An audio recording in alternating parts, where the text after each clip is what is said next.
how to upload landscape video on Instagram Reels or horizontal videos. Now if you have been always wondering, you might notice that whenever you go to the Reels section, most people usually just have it in portrait mode, right, which is vertical mode. But if you want in horizontal mode, so if you go to directly Reels option, then again that the same story will repeat. So what we will do is we will go to story. We'll first go ahead and select that particular story here, and we will simply flip it to the other side to it that we want, right? So depending upon what kind of video it was, we'll simply flip it right in between, just like this. Now we'll simply tap the three dots option and we'll just click on the save button to save this video to our phone. Once we save this video to our phone, we'll simply discard this project.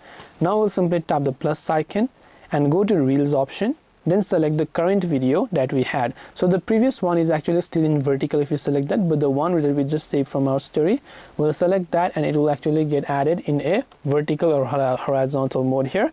Now you can just hit the next option and then you'll be able to add whatever settings it is that you prefer, and once done, then you will be able to share that reel. So I hope that this video helped you. If you have got any more questions, feel free to leave them down below. Thank you for watching till the very end of the tutorial, and as always, see you soon in our next video.